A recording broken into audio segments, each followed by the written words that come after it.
Okay, so get ready to go way, way back. Like, we're not even talking ancient history here. We're talking before time existed, before the Big Bang.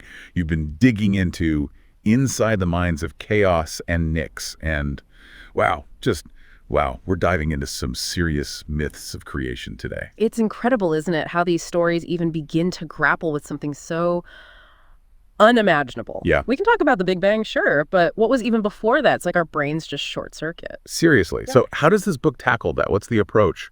Well, it focuses on primordial beings, but not how we usually think of, like Zeus and the Olympians. Oh, Wait. no lightning bolts or anything. Yeah. Exactly. These are more like, imagine if gravity or electromagnetism, those forces, Yeah. but if they had personalities and they were still figuring themselves out, that's chaos and Nyx. Okay, I think I'm starting to get it. So, chaos. It's not just empty space, is it? Nope, not at all. The book describes it as this infinite well of potential. Not nothingness, but everythingness, all just kind of mushed together. Imagine every color, every sound, every thought all happening at once, but with zero order, no structure. Potential, yeah, but also, chaos. I'm getting a headache just trying to picture that. I don't blame Nyx for wanting to shake things up a bit. She's like, okay, random creation is cool, but maybe a little intention wouldn't hurt. And that's where things get really interesting. Nyx, who represents the night, the shadows, it's not an evil thing here. It's more like that quiet space where creation can actually gestate. Like that moment you need to just think before starting a big project. Okay, I like that. It's a good distinction. So it's less about good versus evil, more like different approaches to creation. Exactly. And Nyx's big move is creating aether, the light, not the sun, not anything like that yet, just pure raw light. And the universe is like, whoa, hold up, what just happened? To talk about shaking things up. But why is light such a big deal in this context? Because in this primordial soup, light and dark, they aren't about good versus evil. It's deeper than that. It's like if gravity suddenly had an opinion, that's the level we're talking about. Nyx messed with fundamental forces, and that has consequences. Okay, so no more good and evil, just cosmic forces with their own agendas. This is where I'm glad we have you here to guide us through this. Yeah. So what happens when you introduce light into a universe that's been all chaos all the time? Well, let's just say not everyone is thrilled. Yeah, I bet. Imagine being Erebus, the embodiment of darkness. You've been vibing in the primordial soup for, well, forever, basically. And suddenly, bam, there's light. Talk about a rude awakening. And then there's Gaia, right? Just trying to build a world, trying to bring some order to all this chaos. And suddenly she's dealing with these dueling forces messing with her blueprints. Poor Gaia. Right. And what about Nyx? Because here's the thing about actions, even for primordial beings, there are always consequences. And that's where Ananke comes in. Ooh, Ananke. Destiny has entered the chat. You got that right. Ananke is like the universe's way of saying, all right, kids, playtime's over. You're messing with the fundamental fabric of reality here. It's less about punishment, more like, when your phone updates and suddenly everything's in a different place. Ugh, the worst. But yeah, okay, I see what you mean. A cosmic course correction. So it's about maintaining balance, not necessarily about right and wrong. Exactly. It's like, Yeah. imagine trying to build a house, but instead of carefully placing bricks, you just start piling them up randomly. You'll have a structure, but probably not for long. Yeah, probably not up to code. But we're just talking about cosmic building codes here, right?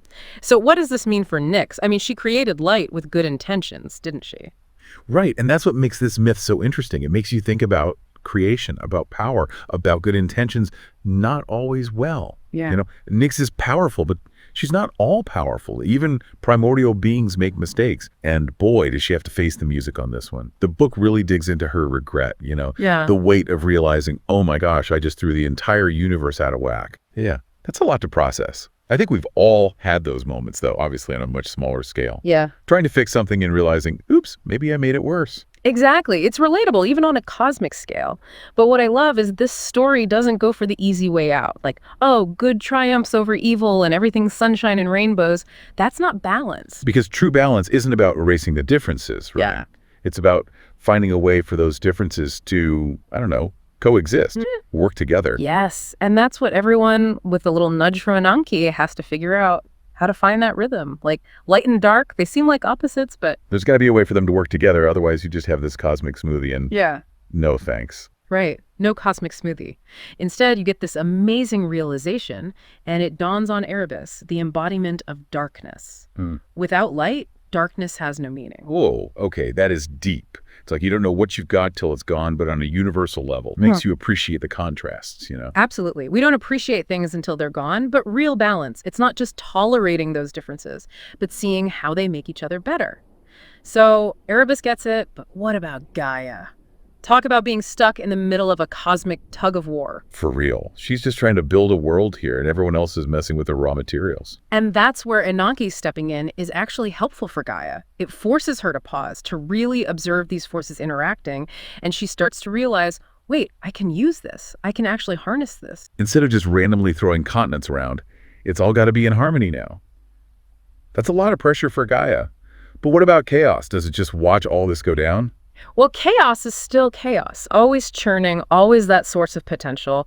But I think, in a way, it starts to see what NYX did, and it's like, that's kind of cool. Things can actually be different now. So maybe a little spark of consciousness and all that chaos. Right. That's what I get from the book. With Aether in the mix, things can't go back to how they were. So we've got NYX learning a hard lesson about even cosmic beings making mistakes. Erebus realizing he kind of needs light to even exist. Gaia, the ultimate architect, figuring out how to work with these forces, not against them.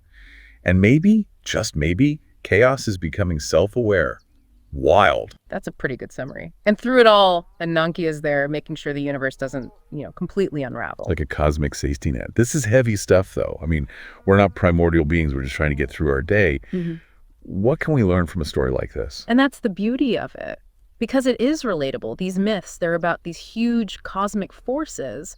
But the themes, those are timeless, They speak to something deep in the human experience. So what's the takeaway? What should our listeners be thinking about after this deep dive? I think the biggest thing is this: true power. It's not about being in control. It's about understanding how connected everything really is. We see it with NYX, how even good intentions can backfire. We all mess up, right?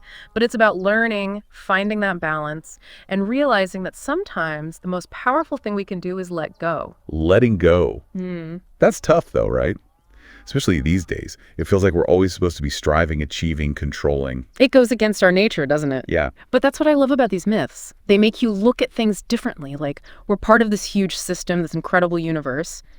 Maybe surrendering to that a little isn't such a bad thing. Learning to surf, not control the waves. Yes, exactly. And that takes us back to balance, which isn't about, everything being the same. That'd be boring. It's appreciating how opposites work together. Darkness and light, chaos and order. This cosmic dance where you can't have one without the other. And it's that interconnectedness that makes everything possible, like an ecosystem. Each part has its role. You can't just take one out and expect things to keep working. So we've got chaos, NYX, Aether, Erebus, Gaia, even Inanki. It makes you wonder, did NYX do the right thing? Is the universe better because she brought intention to all that chaos? That's the million-dollar question, isn't it? And I think the book, it leaves it open. It's up to us to think about it. Maybe the universe would have gotten there eventually on its own, or maybe NYX really did spark something incredible. So what's the answer? The real question is, what do you think? That's what's so great about this book. There's no easy answers. It makes you consider these big ideas, these different perspectives, and you kind of have to come to your own understanding of what makes the universe tick, and maybe what makes us tick too, right? Wow. I'm going to be thinking about this for a while. For anyone listening who wants to dive even deeper inside the minds of chaos and NYX, definitely pick it up. We've only scratched the surface today. Until next time, keep those minds open and keep diving deep.